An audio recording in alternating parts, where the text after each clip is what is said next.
Caiu na boca de Matilde, virou assunto. Túmulo da menina sem nome. Um túmulo que há 52 anos guarda segredos no cemitério de Santo Amaro, no Recife. Quem é a menina sem nome? Por que este túmulo chama tanta atenção e atrai devotos de todos os lugares até o túmulo? Vem comigo que eu vou te contar essa história e mais sexta história. A menina sem nome. Quem é a menina sem nome? A menina sem nome é um crime que aconteceu em 1970. Como aconteceu esse crime? No dia 23 de junho de 1970, na praia do Pina, em Recife, Pernambuco, foi encontrado o corpo de uma menina franzina, magrinha, de pele escura, por volta dos seus 8, 9 anos. A menina estava amarrada, suas mãos e os seus pés estavam amarrados para atrás do corpo e estava sem roupas. No primeiro momento, a população, as pessoas que encontraram o corpo foi encontrado, por incrível que pareça, por um dos principais suspeitos do crime. O corpo da menina sem nome foi encontrado na praia do Pina, por volta das 8, 9 horas da manhã, do dia 23 de junho de 1970, pelo principal suspeito do crime, Arlindo José da Silva, conhecido como Galego, que era um vendedor de coco que estava apenas há 15 dias, tinha ido morar em Recife e montou uma barraquinha de cocos na praia do Pina. E pelo menino Osvaldo, que era um garoto de aproximadamente 11 anos, que 2 dias antes começou a trabalhar vendendo coco junto com o Arlindo, o Galego. O corpo da menina foi removido para o ML, sem identificação nenhuma. Foi um crime bárbaro, porque a menina estava com as duas mãos amarradas, tanto as mãos nas costas e os pés nas costas. Apresentava marcas de cortes na região do rosto e na região do pescoço e estava sem roupa. Deduziu-se que houve algum tipo de abuso. Arlindo foi preso 2 dias depois, acusado do crime. O menino Osvaldo, que trabalhava com Arlindo, disse que na noite anterior ele viu Arlindo com 2 cordas e que estava dizendo que procurava uma mulher para passar a noite. Uma lavadeira, em depoimento, que o Arlindo tinha levado 2 dias depois de ter encontrado o corpo da menina, uma calça toda suja de sangue. E que ela desconfiou que ele pudesse ter alguma coisa com a morte da menina devido ao sangue na calça. Nós estamos falando de uma época que não existia exame de DNA, não existia nada dessas coisas que hoje em dia facilitam bastante para a elucidação dos crimes. Então a polícia foi atrás do Arlindo e o prendeu. Ele negou o crime. Ele disse que não havia cometido esse crime. Ele falou que tinha visto já esta menina perambulando. Posteriormente, algumas pessoas falaram que possivelmente esta criança era uma criança que morava nas ruas, mas que ele não tinha cometido o crime. Ele foi solto e aí entra o segundo elemento, que é quem? O murmurinho na cidade tomou uma proporção muito grande. As pessoas começaram a falar do acontecido e alguns grupos de amigos se reuniam e começavam a conversar. Uma testemunha disse que o mecânico Geraldo Magno de Oliveira ficava muito nervoso com a narrativa do acontecido do crime com esta criança. A polícia foi atrás deste mecânico e ele acabou confessando o crime. Ele disse que na noite anterior ele havia visto a menina perambulando pela praia e que ele a chamou e ofereceu a ela 5 cruzeiros em troca de uma noite, se é que vocês me entendem, que ela passasse com ele. Só que ele não tinha troco e a menina chamou ele de veiaco, de trambiqueiro, e ele ficou com raiva. Ele disse que estava bêbado e ele agrediu a menina, e aí ele amarrou as mãos. Ele disse que não tinha intenção de matar a menina, ele tinha a intenção apenas de assustá-la. De qualquer maneira, num ponto de vista legal, ele cometeu um crime também, porque oferecer dinheiro, né, para uma criança de 8, 9 anos em troca de favores sexuais é crime. Em 1970 talvez não estivesse dentro do Código Civil, mas ainda assim é errado. Então ele confessou, ele disse que estava muito arrependido, ele falou que a menina desaforou ele ficou com muita raiva e ele foi, pegou uma peixeira, passou no pescoço da menina, agrediu, aí pegou uma corda da jangada que estava parada, cortou a corda, amarrou as mãos e os pés da menina e enterrou o seu rosto na areia. Ele disse que não teve nenhum tipo de contato sexual com a menina. Este mecânico, ele foi preso, o Magno. Primeira audiência em que o mecânico Magno foi ouvido, ele negou todas as acusações perante o juiz. Ele disse que foi torturado, que foi espancado, que foi obrigado a falar que era culpado, mas que ele era inocente. O juiz, então, não acreditou nesta versão dele, porque, segundo informações do próprio juiz posteriormente, ele narrou o que ele fez com a menina de uma forma muito clara e muito precisa, que não tinha como uma pessoa que não cometeu aquele crime narrar de uma forma muito complexa. E havia também uma outra testemunha, uma pessoa chamada Índio, que supostamente foi cúmplice junto com o Magno para cometer esse crime. Os dois estavam bebendo na noite anterior ao crime, no caso dia 22 de junho, e eles estavam procurando mulheres para se deitar, para passar a noite com eles, e que eles viram essa menina passando e eles ofereceram dinheiro, só que a menina não aceitou, porque eles disseram que não tinha trocado, que só tinha dinheiro, que tinha que trocar, enfim. E, segundo informações da necrópsia, foi encontrado no estômago da menina restos de sardinha e farinha. E foi, segundo o relato do próprio Índio, o que ele e o Magno comeram horas antes de acontecer o crime.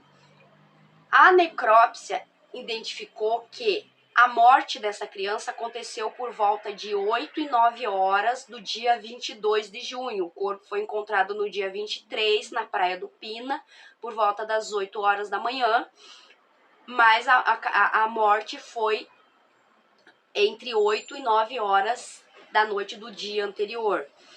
Isto bate com a narrativa do Índio e do Magno de que eles comeram sardinha e farinha, que era o mesmo alimento que se encontrava no estômago da menina. O Magno, o juiz não aceitou a declaração do Magno de inocência e enviou ele para a casa de detenção de Recife e solicitou um laudo psiquiátrico para uma possível internação dele no manicômio judicial. Alguns dias após esta audiência, que foi no dia 11 de julho de 1970, menos de 10 dias depois da morte, o Magno foi encontrado morto dentro da cadeia. E junto com a morte dele foi uma parte da história. Aí abre-se um enorme ato na história da menina sem nome. Em 2015, começou um trabalho de pesquisa dos arquivos escondidos do IML de Recife. E um dos laudos que tiveram acesso, essas informações eu busquei através de um estudo, de um artigo acadêmico de uma historiadora chamada Rafaela. Vou deixar aqui na descrição o link deste artigo dessa historiadora da Universidade de Recife e da TV JC Play de Recife também, que fez recentemente um apanhado de vídeos sobre a história da menina sem nome. Segundo o ofício de remoção de corpo 891 de 1970, narra que foi encontrado o corpo de uma menina, aparentemente entre 8 e 9 anos. Tem fotos, as primeiras fotos divulgadas do caso. Eu vou colocar uma foto aqui, mas já aviso que quem for um pouco sensível não ver, né, não assistir esta parte. Perito Nivaldo Ribeiro, que assinou o laudo, ele faz algumas narrativas e uma delas é que não houve nenhum tipo de violência sexual. A menina permanecia com o seu ímã intacto e não tinha nenhum tipo de dilaceração ou agressão na região anal. Então, segundo laudo pericial do IML de Recife, feito na data da morte, ela não sofreu abuso. Também tem as informações de que a causa da morte não foi afogamento, que era das primeiras hipóteses, porque o corpo veio do mar, ele foi lançado e voltou. Do laudo do IML, ela morreu por constrição incompleta do laço que estava, porque ela tinha um laço amarrado no seu pescoço, uma corda, bem com as mãos amarradas e os pés, e ingestão de areia, o que bate com a narrativa do suspeito Magno, que tinha confessado o crime e disse que amarrou a menina e pressionou seu rosto contra areia. Então ela morreu desta maneira. O rosto dela foi empurrado contra a areia e aí ela ingeriu areia junto com o laço que estava apertando o seu pescoço. Foi a causa da morte.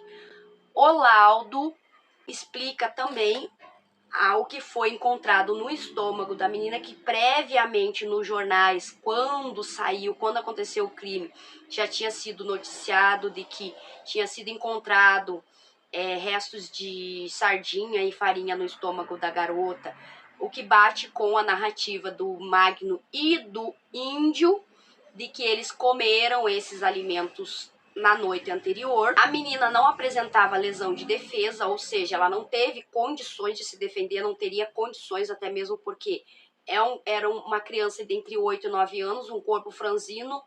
O homem que supostamente a matou, que foi o Magno, ou mesmo o Arlindo, que foi o primeiro suspeito, qualquer um deles eram homens adultos e fortes, então ela não teria a menor chance de se defender contra eles. O IML, junto com os jornais, eles começaram a narrar o que tinha sido encontrado um corpo e as características da menina, para ver se aparecia algum familiar. Dia 3 de julho de 1970, segundo dos jornais, todas as tentativas de encontrar e para tentar localizar um parente ou uma pessoa que pudesse ir reconhecer o corpo desta criança e reclamar o corpo. Como isso não aconteceu, era necessário que fizesse um enterro. Então, no dia 3 de julho, 10 dias depois, o IML liberou o corpo para ser enterrado como indigente. Então, o diretor da casa de menores, ele próprio comprou um caixão e providenciou o sepultamento dessa criança que, segundo informações dos jornais da época, o Jornal do Comércio da época no Recife, havia aproximadamente 1.000 pessoas no enterro desta criança. A partir daí, começaram as visitas a este túmulo que ficou como sendo o túmulo da menina sem nome. Em 1973, 3 anos depois da morte dela, já havia um grande volume de fiéis e de pessoas devotas que iam até o seu túmulo, colocavam flores, presentes, velas. As pessoas vão até o túmulo dela como forma de agradecimento, deixam ex-votos, principalmente segundo entrevistas, segundo relatos de pessoas que são devotos da menina sem nome. Ela age, digamos assim, segundo a fé popular, mais fortemente nas situações para as pessoas conseguirem casas, comprar apartamento, ou enfim, adquirir um imóvel, e nas questões de saúde. Tem relato de pessoas, tem nos ex-votos e eu assisti algumas entrevistas de fiéis que vão até o túmulo, que levam velas, brinquedos, doces, flores, e deixam lá no túmulo, que conseguiram uma graça através da menina sem nome, que conseguiram a cura de uma doença sua, ou a cura de uma doença de um filho, de uma filha, de uma irmã. Pessoas que vão até lá e colocam pequenas maquetes de casa, porque conseguiram, através da sua devoção, da sua fé, do seu pedido à menina sem nome, conseguir comprar um imóvel, uma casa, um apartamento. Então, segundo o relato das pessoas que vão até o túmulo, é nestas áreas que atua de forma mais abrangente a menina sem nome, que hoje, 52 anos depois, permanece sendo um dos maiores mistérios da cidade de Recife. As pessoas continuam sem saber o nome da menina, o nome dessa criança, e principalmente quem realmente cometeu o crime. Se foi o mecânico Magno, que foi morto na prisão, ou se foi talvez o vendedor de coco Arlindo, que foi solto 2 dias depois e tinha vários indícios de ser suspeito, ou qualquer outra pessoa que possa ter cometido esse crime. Se fosse nos dias de hoje, seria muito fácil, talvez, rastrear as pessoas que amarraram a corda, por exemplo, exame de sangue, o sangue que foi encontrado na calça do Arlindo poderia ser examinado e ver se era o sangue da menina, todas essas coisas. Mas como nós estamos falando de 1970, uma época em que toda a polícia trabalhava de uma maneira um pouco mais organizada, digamos assim, devido à pressão que sofria com o governo, que era um governo militar. Então, os crimes cometidos, eles precisavam ser elucidados de uma forma mais rápida. Há algumas pessoas, inclusive a própria historiadora Rafaela, ela fala que talvez o que era necessário fazer naquela época era dar um nome de um culpado, que foi apresentado como Magno, para que solucionasse o caso. Só que 52 anos depois, isto ainda se fala. Recife, as pessoas que moram, que conheceram a Praia do Pina, as pessoas que são devotas, as pessoas que frequentam este túmulo que está no cemitério de Santo Amaro, em Recife, que é o túmulo mais visitado de todo o cemitério, principalmente na data do Dia dos Finados. Chegam a vir caravanas de outros locais, tanto outros locais do próprio estado do Pernambuco, como outros estados do Brasil, até o túmulo da menina sem nome, que morreu sem nome, mas se tornou uma figura extremamente amada e adorada pela população. Recentemente estão sendo feitos vários trabalhos com os arquivos ocultos do ML de Recife. Esses arquivos estão sendo restaurados, digitalizados, para que possam ter acesso, principalmente na área de estudo, ou seja, a parte acadêmica e pesquisa, que foi o caso, por exemplo, deste artigo que a historiadora Rafaela, eu não me recordo o sobrenome dela, eu vou deixar aqui depois nos comentários tanto o nome, sobrenome, mas é um texto muito bom para ler.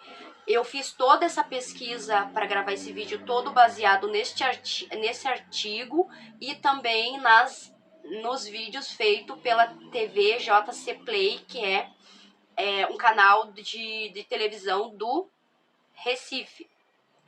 Este é o vídeo de hoje da nossa sexta história do Caiu na Boca de Matilde Virou Assunto.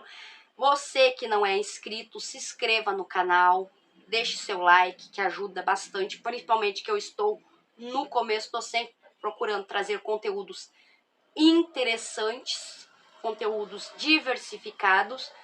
Estou tentando não pegar muito nessa coisa muito true crime, que não é exatamente aonde eu quero tocar a questão do crime no geral, porque eu acho que já existem muitas pessoas que falam disso muito bem, como por exemplo a minha querida, adorada e amada Joyce Rodrigues, do canal Ler Até Amanhecer, que eu sou completamente apaixonada.